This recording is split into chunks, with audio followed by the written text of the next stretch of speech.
Il est entré dans mon cœur une part de bonheur dont je connais la cause.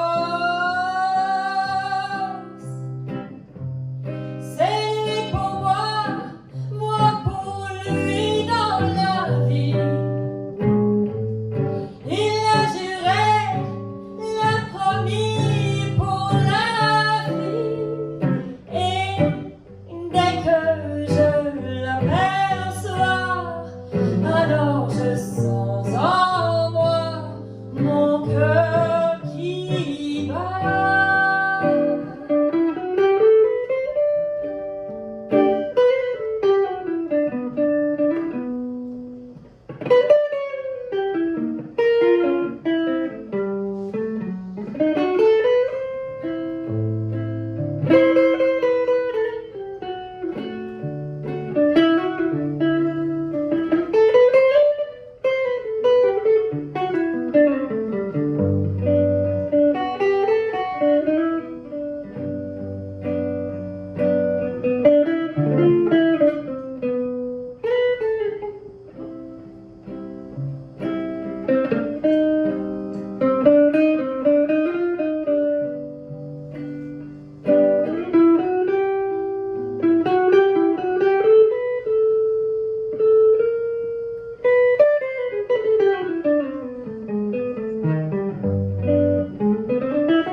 Des nuits d'amour à plus finir, un grand bonheur qui prend sa place,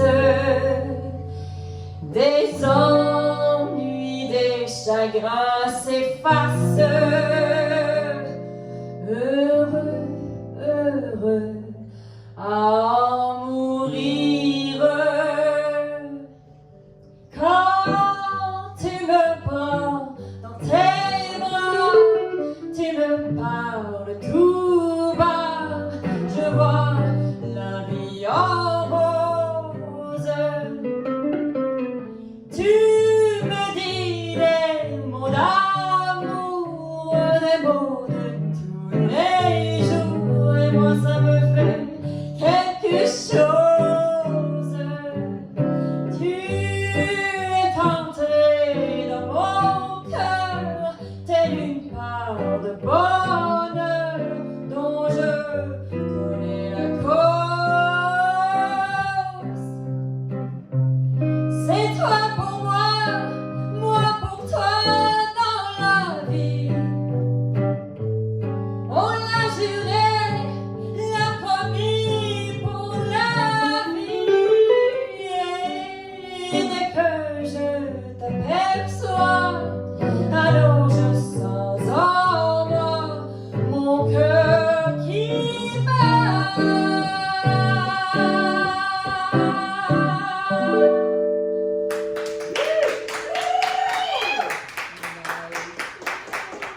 So how did you get to the Eater Piaf show? How did that happen? Well, it's kind of like I don't really know, to be honest. So I find it surprising because, as you probably figured out, I'm You French. find it surprising? No, you listen to me. I'm French. I'm very French. Listen, Linda. I'm very French. I noticed. And I never thought that in places like Fredericton or even St. John, that if I would perform in French, that people would enjoy it. But it was actually, the owner of York County Cider, he came to me and he said, you know what, you should do a full Edith Piaf show. You should do it, just do it. And he said, this would be amazing. And I was like, oh my gosh, somebody's asking for this in Fredericton. I was like blown away. And then we decided we were going to do something like a full Edith Piaf show. And then I said to Garry, I said, well, have you listened to her, like her songs? And she always has those full orchestra. I said it right this time, didn't I? Orchestra. Because I say it in a French way, orchestra. And he said, no, I think it's sexier orchestra. I'm learning. It sounds great. So I said, I'd like to have a few, like, strings. And then he said, well, those are very expensive, right? I mean, it's going to cost a lot of money. And then Krista from MRTI agency, she said, well, I know the director of the Fredericton Symphony Orchestra. Let me just talk to him. And he said, yes. Yeah, you know, ain't nothing. And he said, yes.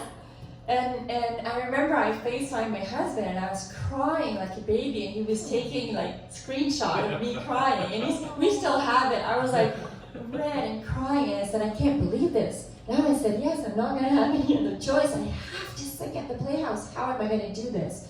And anyways, I did it. I sang at the Playhouse. Oh, that's beautiful. Yeah. I'm glad you guys haven't heard her. I'm just saying. Yeah, we are. So do you write music as well? Do you do Me? any? Yeah. Oh, I haven't, well, other than Yes, you with, write. with Sherry. And you've written a few Got others. some things on the works. She's thrown in. When I was- What have you done? What do you do? Do you write I mean, lyrics when or I just was, music? Yeah, or- but when I first came to Fredericton to go to university, I was playing in coffee houses. And I was, very influenced by Bruce Coburn and Leonard Cohen, so I was writing these very, terrible songs. And, so Play I them! Play it! No! Play it! No, no. Oh. No. If she can remember the name of one of them, would you Oh, I play it? can. Oh. What's it called? Oh, no. Girls, some kind of girls. Most of them are you know not politically correct Oh my anymore. Northside Girl. Yeah, I wrote that one, it's true. Oh. Yeah, you wrote Northside Girl. Was that wrote a a song happy called- Northside Girl or Yeah, a breakup yeah. Northside Girl? No, that was a happy one. It's a happy one. Cheer in school. I wrote a song, a blues song when I was younger called Craft Dinner Blues. And it was about, when you're a student, in those days, anyhow, I guess now it's probably ramen noodles, but in those days there was craft dinner, that's all you could eat. Yeah.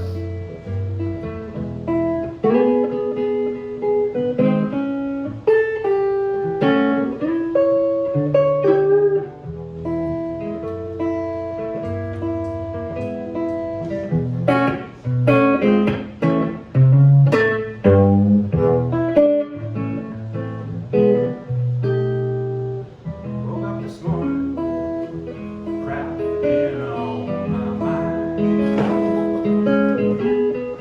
I seen eggs and toast and coffee, and one's juicy, two's just fine. But when I walked out to the kitchen like 1,000 times before, you threw the frying pan and ran out the kitchen door. Oh, babe, you left with a big old craft dinner, etc. I love it. So on. A few more questions. This has been a great afternoon. I know it's not a very large crowd yet. We'll get it going, but the online folks, and I have way more info now. I love this. Normally, like I said, when I go to shows or I go out to see shows, I'll see everybody for such a fleeting, brief moment.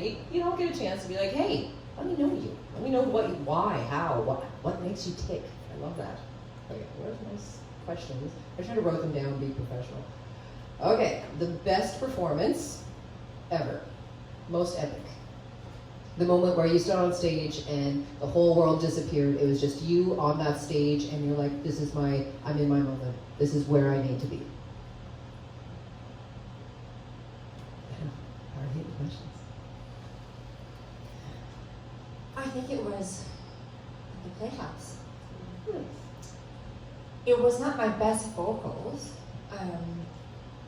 but it was the biggest moment for the grand finale with No Je ne regrette rien with my friends That's my on favorite. stage singing. And yes, there was like 8 of us singing Oh, that gave me the with goosebumps just hearing the about it. orchestra. That was great. Oh, Yeah, but I've had like we've had some amazing gigs too, like just. But there's something different. There's always that like one particular. I've got one or two, but there's always that one where you're like, nobody else is there. For in that moment, it's just you on stage doing what you love, and the little kid inside of you is like, we're here. We're actually here. Oh my God!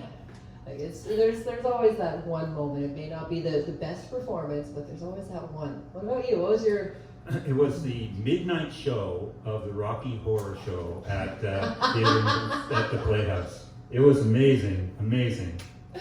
I need more. I need more. Well, no, I mean it was great. We were doing a run. I guess they 5 shows typically for a musical like that. And at the start of the show, everyone else had makeup and stuff, and the band was sort of like, okay, we were on stage. We were on this sort of platform. John LaRue did the staging, which was fantastic.